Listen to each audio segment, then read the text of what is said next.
맹하기에 저 맹하기가 굉장히 중요하다 그랬죠. 눈덩이가 형성된다 그랬죠. 자, 눈덩이가 상중하로 벌써 나뉘어져 있습니다. 어머니들 막 머리를 굴리실 거예요. 우리 아이는 무엇이었던가. 자, 상인 아이가 어휘가 10,000개입니다.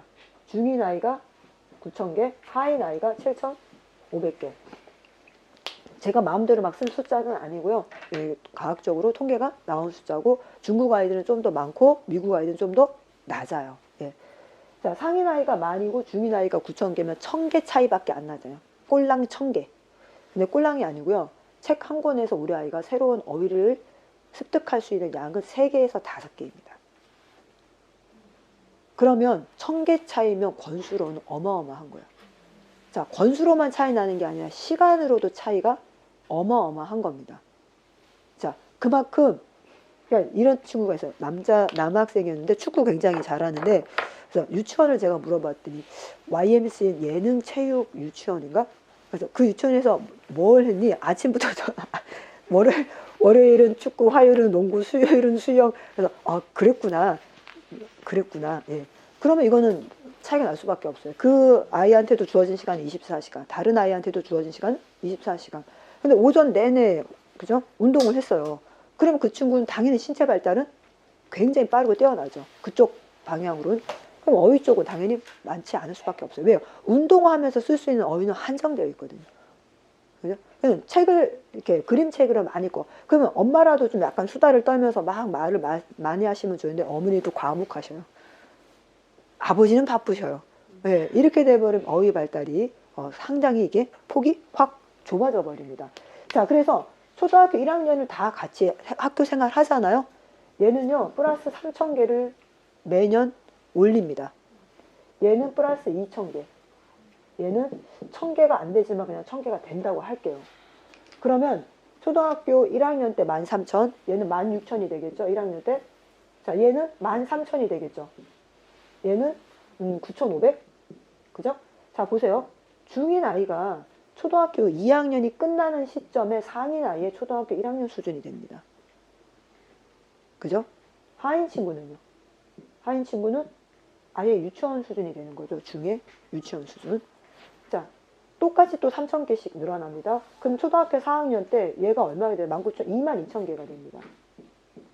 자, 얘는 15,000, 17,000. 얘는 어떻게 되죠? 11,500. 자, 결국 초등학교 4학년이 왜 중요하냐? 이게 12살입니다. 왜 중요하냐? 제가 아까 얘기했죠. 3학년 때까지는 아이들 말빨, 힘, 엄마의 관리로 서열이 매겨지지만 4학년 후반, 빠르면 4학년 초반부터는 아이들이 뭐 보고 다 결정한다고요? 결정이 납니다. 12살에 내가 완성이 돼요. 자네 운에 연합 다 했잖아요. 그럼 내가 완성이 된 거예요. 왁구가 완성이 된 거예요. 눈 보면 다 알아요, 서로. 네. 그래서 벌써 얘가 22,000개일 때 얘 17,000개잖아요. 17,000이면 얘가 초등학교 2학년 수준인 거예요. 자, 공부할 때 티가 날까요, 안 날까요? 학습할 때 겉으로 드러납니다. 자, 그러면 얘가 빨리 따라잡아야 될 게 수학일까요? 언어, 어휘일까요? 어휘라는 거 답 아시겠습니까? 그런데 이때쯤 되면 3, 4학년 때 애 데리고 어디 가십니까? 황소에 가서 줄 섭니다. 제가 정말 심각하게 드리는 말씀이에요. 알아야 돈과 시간을 투자합니다. 알아야 돈과 시간을 투자해요. 선택과 집중이에요. 얘한테는 집중적으로 뭘 해줘야 돼요? 읽을 시간을 확보해줘갖고 어휘를 확 늘려줘야 돼요. 얘 둘을. 언제부터? 이때부터. 네. 그런데 그걸 모르시고 그 시기를 다 놓쳐버려요. 이게 독서 교육이, 그러니까 국어 교육의 수학 교육과 차이점은 수학 교육은 특정 피어리드 시기가 없습니다. 크리티컬 피어리드가 없어요. 특정 시기라는 게 없어요. 내가 중학교 3학년인데 초등학교 5학년에 부피 개념을 몰라서 수학을 못 풀어? 부피 개념 갖고 오면 돼요. 그리고 그때 설명을 해서 이해해서 하면 돼요. 국어는 그게 안 됩니다. 국어는요. 이렇게 생각하시면 돼요. 사고력이기 때문에 생각하는 거고 미래 기억이기 때문에 이게 제가 여러 번 예시를 드는 건데 저는 화학과 출신이기 때문에 사실은 저는 소설책을 그렇게 좋아하지 않아요. 근데 무라카미 하루키의 1Q84가 너무 유행할 때는 유행하는 책은 읽어줘요. 왜냐하면 무식한 티 안 내려고. 그래서 그 소설책을 읽으면서 역시나 재미가 없었어요. 뭐 다리 2개고 막 시공간 오고 가고 이상한 종교 집단 나오고. 그런데 아, 이 사람 정말 글 잘 쓴다. 이 사람 정말 철학 있는 사람이라고 느낀 걸 거의 끝에 부분에 그 아들이 병원에 있는 아버지를 찾아가요. 그래서 이 아들은 아버지가 엄마를 죽였다고 생각을 해요. 그러면서 거의 이제 남남처럼 지내는데 이 사람이 나중에 진실을 알고 아버지를 찾아갑니다. 아버지는 이제 거의 요양원에서 계시고. 근데 이 아들이 얘기해요. 왜 아버지 저한테는 설명 안 하셨냐. 저한테 다 말씀하셨으면 제가 이렇게 아버지하고 관계가 되지 않았지 않느냐. 아버지가 뭐라고 하시는지 아십니까? 저는 그 얘기 듣자마자 뒤통수가 아들아, 설명을 해야지만 이해한다면 넌 설명해도 못 알아들어. 이게 국어라는 과목입니다. 제가 아까 얘기했죠. 뻔히 답이 5번인데 이거를 읽고도 5번 답을 못 찾는 아이한테 설명을 한다고 이해할까요?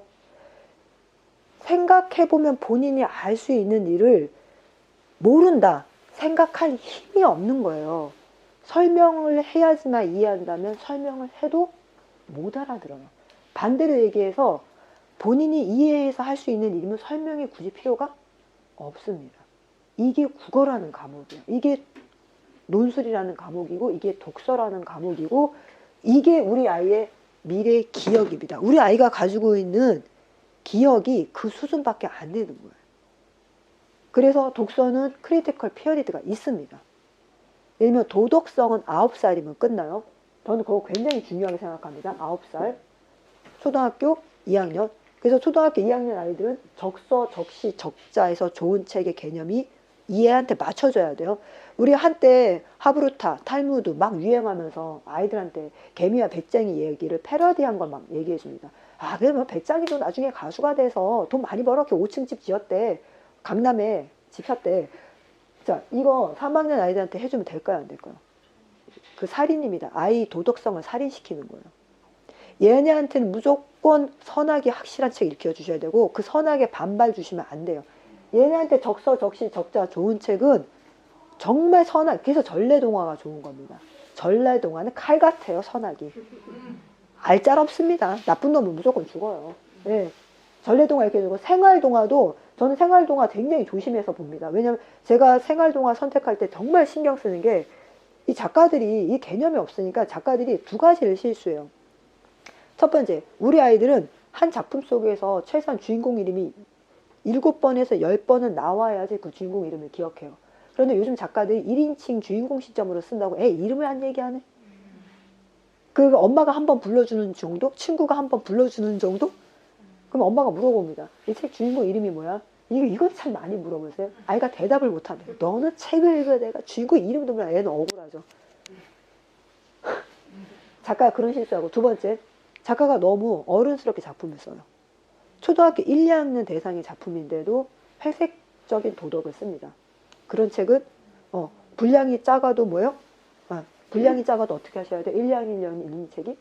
아니에요. 이게 글밥이 작다고 1, 2학년 읽는 게 아니에요. 네. 그래서 오늘은 좋은 날 같은 작품은 엄마가 가출을 했어요. 근데 얘가 항상 슬픈 일이 있을 때마다 단어적으로 씁니다. 오늘은 좋은 날이에요. 이거 몇 학년이 읽어야 될까요? 4학년입니다. 그런데 책은 낮은 산 어린이라서 이거 얇아요. 글밥도 시처럼 몇 줄? 없어요. 1, 2학년이 읽으면 멘붕 옵니다. 멘붕. 애가 막 세상이 이렇게 더러운 거였어 막 이럽니다. 진짜로요. 이런 더러운 놈의 세상. 엄마가 애를 버리고 왔는데 어떻게 그럴 수 있냐 막. 예. 그래서 이 크리티컬 피어리를 아셔야 돼요. 도덕성은 9살, 언어는 12살. 12살. 뇌 완성. 언어. 그래서 외국어를 공부 안 시키라는 얘기가 아니라요. 외국어를 공부시키는 목적이 국어보다 시간이 많으면 안 된다는 얘기예요. 영어 학원을 일주일에 2번, 3번 꼬박꼬박 보내시면서 숙제도 꼬박꼬박 시키시면서 책은 왜 안 읽히세요? 그죠? 영어 학원 2시간 갔으면 책을 몇 시간 읽혀야 돼요? 2시간 반, 3시간. 확보해 주셨어요? 영어 학원 2시간 보내시면서 책 읽을 시간 2시간 확보해 주셨어요? 책 읽을 시간은 짜투리 시간? 남으면 읽고, 안 남으면 읽고, 안 읽고, 영어 학원 아주 칼같이 딱 보내 갔다 오면 숙제 그냥 칼같이. 1학년이 선생님 저는 어제 12시에 잤어요. 그래 너 서울대 공부를 하는구나. 영어 숙제가 안 끝났다고 엄마가 안 재웠어. 오늘은 더 슬퍼요. 왜? 수학이에요. 제가 거기서 뭐라고 얘기해 줍니까? 그래서 넌 정말 대단하다. 나 같았으면 못했을 텐데 너는 정말 훌륭한 사람 될 거야. 너는 학습의 근육이 튼튼해. 예, 정말 안타깝습니다. 그래서 초등학교 12살이요. 내가 완성이 되고 얘가 이렇게 벌써 티가 나서 4학년 되면 이제 걷잡을 수 없이 티가 납니다. 그래서 이때라도 손잡고 뭘 하셔야 돼요? 책을 읽히셔야 돼요. 자, 그러면 독서 수업, 독서 논술 수업은 언제 시작되냐? 여기서 시작돼요. 자, 그런데 여기서 시작된다고 착각하시면 안 돼요. 초등학교 5학년, 초등학교 6학년. 자, 이거를 공감적 읽기라고 합니다. 다른 말로 깊이 읽기. 자, 깊이 읽는다는 게 뭔지 아시겠죠? 정말로 너무 깊이 읽어서 정말 막 이 책에서 그냥 막 엑기스를 막 느끼면서 아, 산다는 게 뭐구나. 인생은 이런 거구나. 그러면서 평생을 나중에 내가 30, 40, 50이 돼도 그 책은 뭐가 되는 거야? 내 책, 기억이 되는 책. 실제로 그렇습니다. 여러분들도 어렸을 때 읽었던 중에 정말 인생의 가치관을 싹 정립할 정도로 정말 베스트 책 하면 보통 5학년, 6학년, 중1, 중2예요. 어렸을 때 나이가. 자, 그럼 그 전까지 읽은 건요? 한 권도 없을 거예요. 아니, 저는 신데렐라 백설공주 생각나는데요. 그거는 가치관하고 상관없이 무한 반복이어서 그래요. 지금 무슨 소리냐? 내가 완성이 돼서 자기 자아가 생기고 자아 정체성이 생기고 나는 뭐지? 인생은 왜 살지? 죽음은 뭐지? 하는 고차원적인 사고를 할 때 읽은 책이 평생을 좌우하는 책이 됩니다. 그래서 그 전까지는 적서, 적시, 적자가 다른 책이에요. 훈련용 책이에요. 여기서부터 진짜 책이에요. 근데 이 진짜 책을 읽으려면 이 단계가 완성이 되어 있어야 돼요. 아까 얘기했지만 읽는 거 떠듬떠듬인데 무슨 고차적인 생각을 하겠습니까? 그죠? 해독이 안 되고 해독이 되면 여기서 독해가 되는 거예요. 해독이 되고 독해가 돼야지 깊이 읽어서 뭘 합니까? 가치관 사고력을 키우죠. 이 시기가 저는 굉장히 중요하다 생각하는데요. 이 시기에 우리들의 아이들이 토론을 합니다. 그리고 이 시기에 우리 아이들 사회적 조망 수용 능력을 키웁니다. 자, 사회적 조망 수용 능력이 뭐냐면요. 이 조망 수용 능력은 기본적으로 얘기하면 상대 입장에서 생각하는 거예요. 우리 공감이라고 얘기하고 이해. 갓난아기들이 있어요. 갓난아기도 막 귀여우다가 엄마가 엄마 이러면 가만히 멈춥니다. 그런데 막 웃으면서 오라고 하면 끝까지 가요. 밑에가 이렇게 유리로 되어 있어갖고 아내가 절벽처럼 보이더라도. 자, 조망 수용 능력의 사회적 조망 수용 능력이 뭐냐면요. 아이의 생각의 차원이 이제 올라가는 거예요. 자, 생각의 차원은 4차원까지 있어요. 1차원은 나 중심, 2차원은 너 중심. 그러니까 보통 1학년 유치원생 1학년 아이들이 나 중심 사고를 해요. 나는 좋아요. 나는 괜찮아요. 그러다 3, 4학년이 너 중심이에요. 엄마가 그렇게 하라고 했어요. 엄마가 하라고 했어요. 너는 꿈이 뭐야? 엄마가 의사 되래요. 네. 그죠? 그러다가 3차가 뭐냐면 우리 가족은 이래요. 4차는 1, 2, 3차를 넘어서서 위에서 내려다봅니다. 세상을 보고 세계를 봐요. 그래서 제가 4학년 때 한국사를 꼭 해야 되고 5학년 때는 세계사를 꼭 해야 됩니다. 시험 때문이 아니라 사고력을 뭐하기 위해서? 확장시켜서 4차적인 시선을 갖기 위해서. 이게 조망 수용 능력이에요. 그리고 과거를 생각하는 건 우뇌를 쓰는 거고요. 미래를 생각하는 건 좌뇌를 쓰는 겁니다. 좌우뇌가 다 된 아이는 과거, 현재, 미래를 왔다 갔다 해야 돼요. 그래서 무슨 개념이 있어야 돼요? 시간의 뿌리 개념이 있어야 돼요. 그래서 지식을 사막에 모래집처럼 쌓아놓으면 그 지식은 쓸모가 없어요. 사막에 서 있는 한 그루 바오밥 나무처럼 쌓아야 돼요. 뿌리 깊이 위에서부터 이렇게 쫙 위로. 그게 바로 시간의 개념입니다. 그래서 저는 시간의 개념 때문에 한국사를 반드시 하는 거예요. 그리고 그 시간의 개념에서 미래가 가지처럼 쫙 펼쳐져야 돼요. 그게 바로 사회적 조망 능력이에요. 이거를 이 시기에 못 배우면 머리는 좋죠. 육체적으로도 튼튼하죠. 기술은 좋죠. 조망 능력은 없죠. 촉법소년이 되는 거예요. 진짜로. 올 여름에 그 광주에서 고등학생들이 학교 들어가고 선생님 해킹 프로그램 깔아서 시험지 다 봤잖아요. 제가 가르치는 애들 500 맞고 전교 1, 2등입니다. 제가 물어봅니다. 난 니네가 참 존경스러워. 자, 니네 범죄 저지르려고 하면 체력도 되지, 머리도 되지, 기술도 되지, 능력도 있지. 왜 안 해? 못하는 게 아니라 안 하는 거잖아요. 왜 안 해? 아이들이 뭐라 그랬지 아십니까? 선생님, 저는 가족을 걱정시키는 사람이 되고 싶지 않아요. 자랑은 못 되더라도 최소한 저를 생각하면 부모님이나 가족이 다 흐뭇하셨으면 좋겠어요. 또 어떤 아이는 선생님이 죽고 나면 사람 이름 앞에 평판 남긴다 그랬잖아요. 저는 제가 듣고 싶은 평판이 있어요. 선생님이 평판은 자기가 만드는 거라고 그랬잖아요. 저는 제가 듣고 싶은 평판이 있기 때문에 그런 행동 안 합니다. 안 하는 거예요. 못 하는 게 아니라. 얘네 사회적 조망 수용력이 생긴 거예요. 이게 바로 미래 기억이에요. 이게 회상이고 이게 컨텐츠입니다. 이게 얘만의 생각인 거예요. 촉법소년들 봐요. 친구가 하라 그래서. 당장 한 달, 두 달 생각 못 하잖아요. 미래 기억이 없는 거예요. 그래서 저는 촉법 애들 처벌이 문제가 아니라 걔네 자라온 성장 과정을 보면 이게 다 뚫려 있을 거예요. 얘가 지금 5, 6학년 때 뭘 못한 애들이에요? 깊이 있고 공감 있고 비전을 세우고 가치관을 세우는 일을 하지 못한 애들입니다. 예. 자, 이게 되고 나면 이제 그 다음에 중학교 1학년부터 중학교 2학년이 전략적 읽기입니다. 이제 이거 굉장히 무서운 말이에요. 전략적 읽기. 기능적 읽기는 스킬일 뿐이에요. 전략은 스트레이지입니다. 한마디로 얘기해서 침팬지는 애완동물이 될 수 없습니다. IQ가 너무 높아서. 특정 IQ 이상이 되면 침팬지는요, 주인이 아프거나 뒤를 보이면 반드시 공격합니다. 그래서 아프리카에 있는 침팬지 농어는 몇십 년에 한 번씩 침팬지 반란이 일어나요. 예. 사람은 어떨까요? 사람은 침팬지보다 머리가 훨씬 좋습니다. 쉽게 얘기해서 범죄자들 범죄 일으킬 때 전략적으로 일으키지 기능적으로 일으키지 않아요. 우리 아이들이 전략적 읽기 단계가 됐다라는 건 기쁜 일일 수도 있고 슬픈 일일 수도 있어요. 이게 됐다면 기쁜 일일 수 있어요. 이게 안 됐다면 그 IQ는 자기를 파괴할 수도 있고 주변을 파괴할 수도 있습니다. 전략적 읽기는요, 이걸 메타인지라고 합니다. 메타인지 읽기라고 해요. 메타인지가 된다는 얘기예요. 학습지에 메타인지라는 말 많이 쓰여 있겠지만 눈에만 발달하는 얘가 무슨 메타인지겠습니까? 좌뇌 발달하는 얘 안 됩니다. 그러니까 아이랑 논리적으로 얘기하지 마시고 민주적으로 얘기하지 마세요. 저도 부모 교육자입니다. 그래서 민주적인 부모가 되라 그래요. 민주적인 부모도 나이대가 있습니다. 얘네한테는 민주적인 부모가 안 통해요. 왜? 너는 어떤 게 좋겠니? 너는 이게 좋니? 이게 좋니? 메타인지를 못 써요. 얘한테는 이렇게 하는데 이러는 게 어떨까 하고 선택의 폭을 둥그렇게 부모가 해줘야 돼요. 이게 민주적인 개념이 다른 거예요. 여기서부터는 좀 가능합니다. 연합이 되잖아요. 그래서 아이랑 너는 어떻게 생각해? 너는 이렇게 생각해? 근데도 엄마들이 원하는 대로 정답으로 끌고 갈 수 있습니다.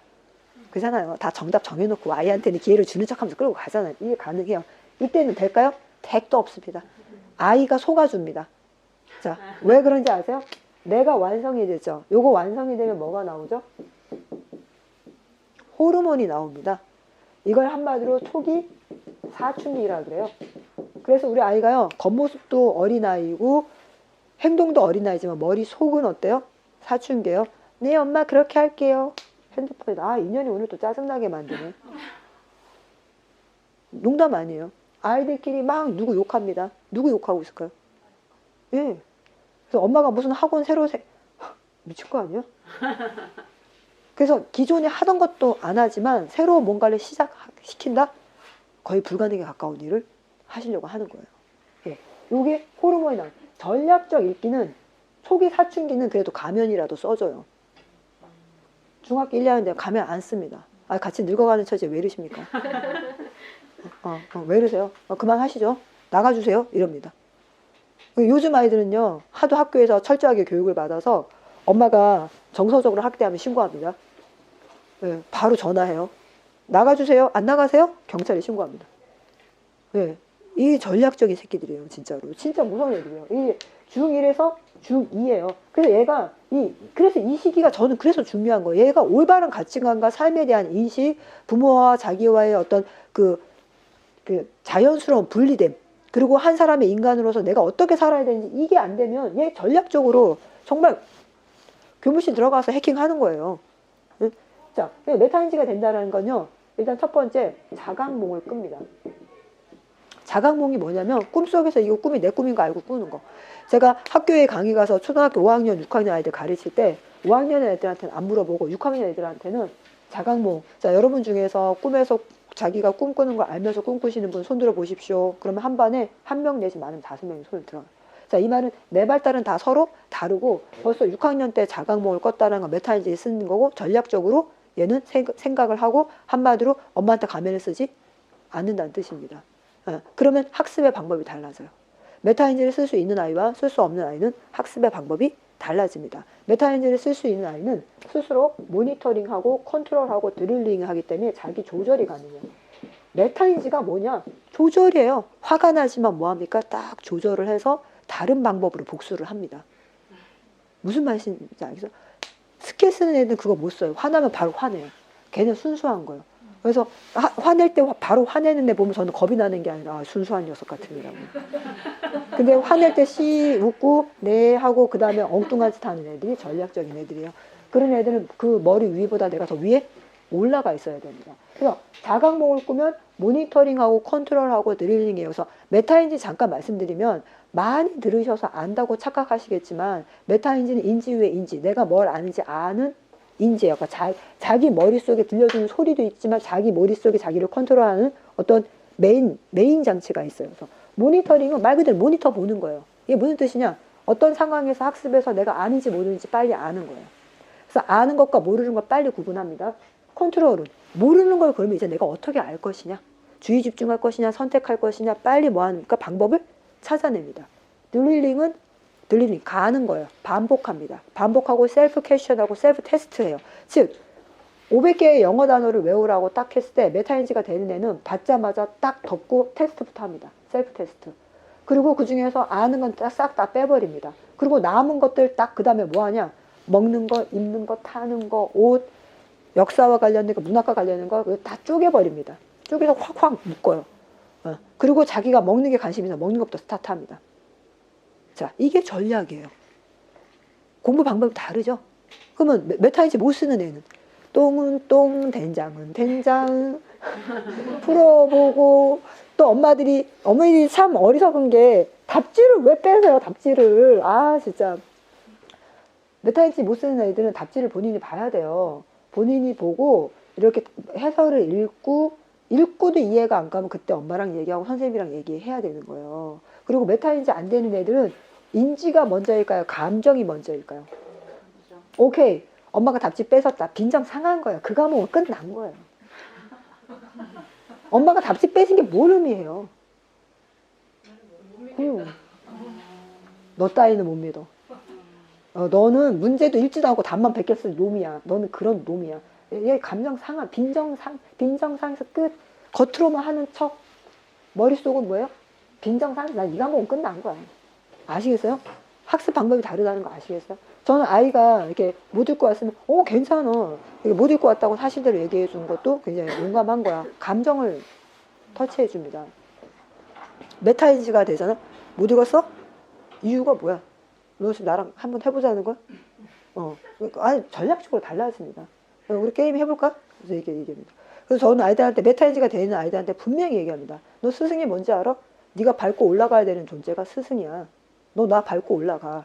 그런데 쉽지 않을 거야. 너 그따위로 하면 너 나 못 밟아. 네가 나도 못 밟으면서 어디 가서 다른 사람 밟고 올라갈 수 있을 것 같아? 나는 가만히 있고 나도 공부해.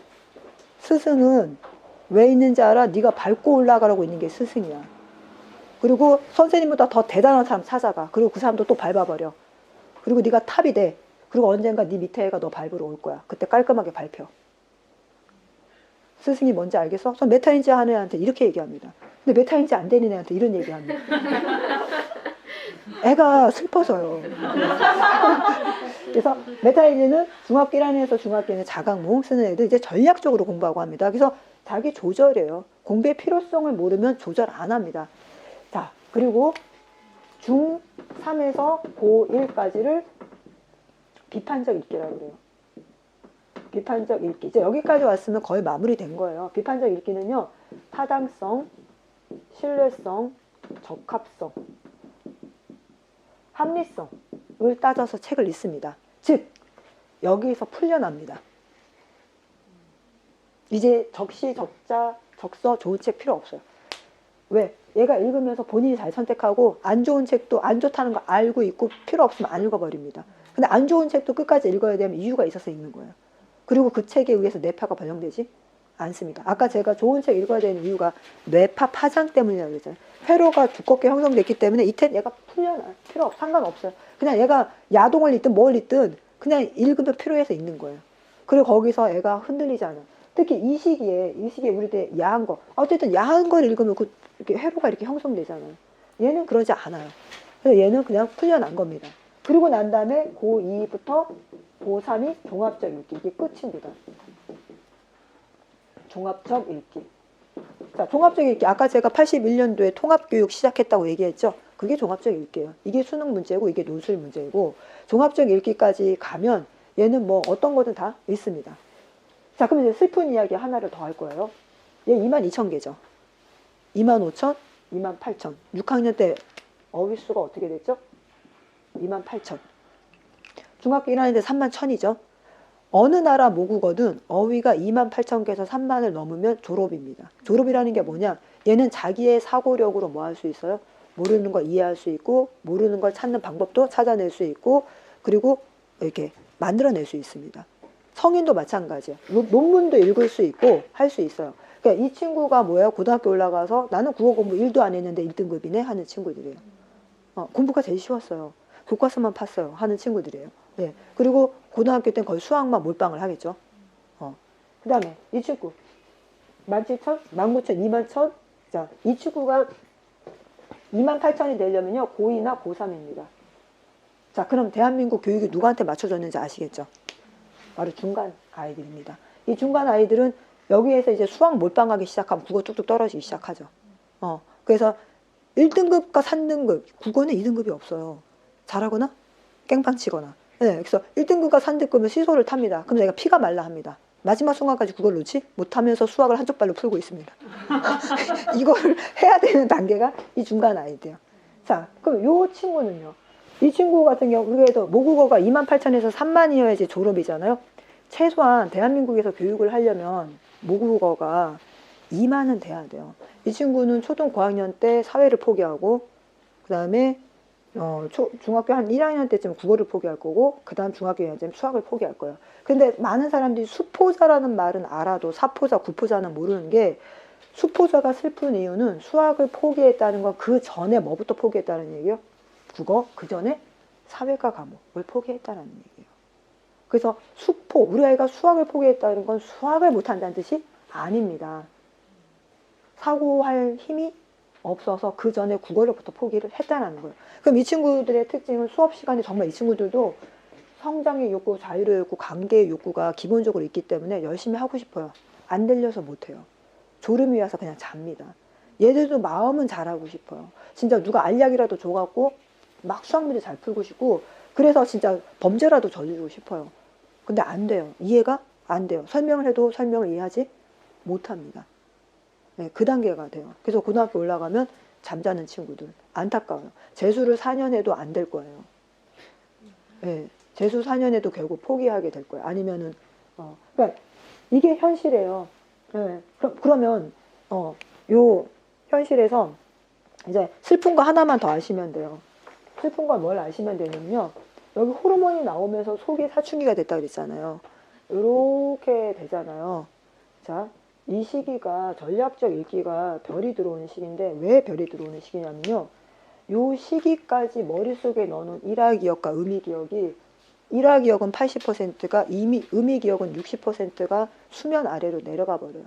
그러니까 장기기억으로 들어가는 건 사라지지 않아요. 수면 아래로 내려가서 내가 기억을 못합니다. 그래서 이 아이들한테 중학교 1, 2학년 아이들한테 야, 우리 4학년 때 우리 캐나다 여행 갔었잖아. 언제? 저기 네 친구 온다. 처음 보는데 거짓말이 아니에요. 기억이 안 나요. 자, 그 이유를 제가 말씀드릴게요. 생존과 번식입니다. 12세. 그러니까 쉽게 얘기해서 우리 말이 초식동물들은 태어나자마자 뛰어다니고 걸어다니잖아요. 그래서 걔네는 부모한테 매달리지 않습니다. 우리 인간은 그렇게 못하죠. 못해서 애착에 매달리잖아요. 언제까지 매달려요? 뇌가 완성될 때까지 매달려요. 인간의 아이는 그렇습니다. 그럼 내가 완성이 되면 안 매달린다는 뜻이에요. 그럼 12살 때까지 이 뇌 속에 넣어놓은 지식, 내가 생존하기 위해서 필요한 이 지식 누가 선택해서 넣어준 거예요? 부모잖아요. 부모. 이제 내가 완성이 되잖아. 쉽게 얘기하면 카트 끌고 가는데 내 남편이 필요한 거 계속 넣어주는 거예요. 그 나는 지금까지 그냥 남편이 필요한 거 넣어주는 거 계산하고 먹고 살았어요. 근데 생각해보니까 이제 내가 돈을 벌어. 내가 돈을 벌어. 남편이랑 안 가도 돼요. 예? 그리고 남편이랑 같이 갔더니 또 지가 먹고 싶은 거 계속 넣는 거야. 짜증 나요, 안 나요? 내 돈 갖고 내가 계산할 테니까 빼. 자기가 먹고 싶은 거 넣는 거야. 야, 비유가 괜찮나요? 12살이 되면요, 부모가 넣어준 건 다 가라앉혀버립니다. 그럼 뭘 넣을까요? 이 12살, 13살, 이 아이 삶의 맥락에서 중요한 걸 넣습니다. 이 아이 삶의 맥락에서 랩이 중요하면 랩을 넣습니다. 이 아이 삶의 맥락에서 화장이 중요하면 화장 넣습니다. 이 아이 삶의 맥락에서 뭔가 중요한 거, 즉 우리는 도저히 알 수 없는 걸 넣습니다. 왜? 걔의 삶의 맥락과 우리의 삶의 맥락은 너무나 달라서. 그래서 우리가 생각했을 땐 이 시기에는 이거를 읽어야 되고 이거를 해야 될 것 같은데 걔가 생각했을 땐 미쳤군, 노땅, 꼰대, 틀딱이 나한테 지금 이상한 말을 하네. 틀리 딱딱. 늙어서 꼰대 피는 사람. 틀딱이 어디서 막 이럽니다. 그러면서 예. 어서 돌아가세요. 우리가 사는 세상은 당신하고 다릅니다. 이렇게 얘기해요. 그러니까 우리가 아르바이트만 하고 사는 건 옳지 않잖아. 왜요? 아르바이트가 어때서요? 이게 반항이 아니에요. 걔네가 생각하는 아르바이트와 우리가 생각하는 아르바이트는 다릅니다. 그래서 슬픈 거예요. 여기서부터 우리 아이가 외계인한테 납치당한 거예요. 겉모습은 우리 아이인데 속이 우리 아이가 아니에요. 기존에 우리 아이가 아니에요. 나랑 대화 잘 되고 얘기 많이 나눴고 여행 갔다 오면 막 얘기했던 그 애가 없어요. 그걸 또 기억도 못해요. 그러면 이 호르몬이 언제 안정이 되냐? 남자애들은 30살, 여자애들은 26살에 호르몬이 안정이 되어서 사춘기는 남자는 30살까지, 여자는 26살까지 플러스 마이너스 2년. 예. 아시겠습니까? 그래서 남자는 연애할 때 손잡고 다니던 여자와 결혼식장에 데리고 간 여자는 다릅니다. 연애할 때는 연애의 이미지가 있고 결혼할 때 남자는 무조건 내 아이의 엄마를 데리고 들어갑니다. 내 아이의 엄마. 그럼 여자는 연애할 때는 왁구를 많이 보지만 결혼할 때는 능력을 봅니다. 눈을 많이 봅니다. 그래서 키가 작고 대머리여도 결혼을 할 수 있습니다. 네. 이게 그래서 20대 아이들 술 마시는 거 진짜 안 좋아요. 이게 호르몬이 안정이 안 된 상태에서 술까지 마셔버리면, 근데 보통 우리나라는 대학교 들어가면 인생 끝장나는 것처럼 소주병을 쌓아놓잖아요. 예. 물론 그런 객기도 부리기는 한데, 예. 이게 호르몬이에요. 그래서 이 친구들이 이렇게 하게 되면, 그래서 또다시 여기가 중요해질 수밖에 없어요. 여기에서 정말 자기 가치관과 깊이 있는 비전을 세워놓지 않으면 뭘 이게 제가 선택의 문제라고 그랬잖아요. 무엇을 선택할 거냐에서 얘가 선택하는 게 기가 막힌 걸 선택합니다. 이때 뭐가 정립이 안 되면 비전, 가치관, 넌 뭘 남기고 죽을래? 그래서 어른들부터 죽음을 생각하셔야 돼요. 어른들부터 우리가 아이들한테 줄 수 있는 건 다른 게 아닙니다. 나는 죽고 난 다음에 내 자식이 나를 어떻게 기억할 것이냐. 나를 아는 지인은 나를 어떻게 기억할 것이냐. 어른부터 생각하셔야 돼요. 그리고 제가 이제 우리 스크루지, 크리스마스 캐롤, 스크루지 보면 스크루지가 과거, 현재, 미래의 크리스마스 유령을 만나서 크리스마스에 해당하는 날만 왔다 갔다 하잖아요. 미래의 크리스마스 유령이 보여준 건 스크루지가 자기 침대 위에서 죽어있지만 옷도 안 입고 죽어있죠. 침대 보고 오시고 다 누군가 훔쳐가 버리잖아요. 그걸 청소하는 사람들. 그러면서 스크루지가 자기 묘비 명의에 쓰여있는 언제 태어나서 언제 죽었다는 그 숫자밖에 남아있지 않죠. 그리고 스크루지가 미래의 유령한테 부탁합니다. 이 사람의 죽음을 슬퍼하는 사람이나 이 사람의 죽음에 대해서 말하는 사람 좀 보여달라. 어떤 사람밖에 없습니까? 전부 다 기뻐하는 사람. 잘 죽었다고 하는 사람밖에 없죠. 그래서 스크루지가 깨닫죠. 사람은 살아있는 시간은 짧아요. 죽고 난 뒤의 시간은 영원합니다. 네. 그래서 제가 아이들한테 히틀러 얘기도 하고 이순신 얘기도 하면서 니네 조상이 그렇게 힘들게 널 여기까지 존재시켰잖아. 그 다음 존재를 너희가 또 이어줘야 되고 너희는 뭘로 기억되고 싶어? 어떤 사람으로 기억되고 싶어? 그 얘기를 진지하게 하셔야 돼요. 아이들랑도 100점이냐 90점이냐 풀었냐 안 풀었냐 그거 말씀하실 게 아니라 그런 얘기를 해주셔야지. 얘네가 메타인지를 사용해서 전략적으로 딱딱 선택할 때 좋은 걸 선택할 수 있어요. 그러지 않으면 아이들 정말 기가 막힌 걸 선택합니다. 예. 그리고 이때는 자존감도 다 무너져 내려요. 왜냐면요, 이 시야가 약간 좀 문제가 생깁니다. 시야가 문제가 생겨서 멀쩡한 얼굴이 약간 이렇게 부어워 보여요. 그래서 아이가 자기 얼굴 거울 보면 짜증 막 냅니다. 내가 봤을 때 멀쩡한데 얼굴이 이렇게 본인 눈에. 그리고 그럼 엄마 아빠도 그렇게 보이는 거예요, 걔 눈에는. 그래서 엄마 아빠가 못생겨서 내가 이렇잖아. 네, 그런 얘기도 하고요. 그리고 호르몬이 나오면 이 근육이 다 근육이 뼈에 붙어 있잖아요. 얼굴 근육만 피부에 붙어 있어요. 그래서 애들이 호르몬에 의해서 근육 조절을 못 합니다. 그래서 다 내려앉아요. 항상 어떤 표정이요? 불만과 짜증과. 너는 뭐가 이렇게 불만이니? 애가 황당한 거죠. 생각해보세요. 나는 아무런 기분 나쁘지 않는데 상대가 너 뭐가 이렇게 기분 나빠? 너 왜 그래? 막 이러면 황당해서 기분 나쁘잖아요. 우리 다 같이 기분 좋게 짜장면 먹으러 가는데 애가 표정이 짜장면 싫어? 아니야, 좋아. 엄마, 너는 밥 먹으러 가는데 표정이 애가 이제 괜히 막 울면 왜 나한테 그래? 이렇게 되는 거예요. 그래서 사춘기에 대한 이해도 좀 깊게 하셔야 되고 그 전에 우리 아이 행동하는 거 얼굴 표정 하나도 다 잘 보셔야 돼요. 그래서 독서 지도는 크게 얘기해서 그냥 네 가지만 이제 아시면 돼요.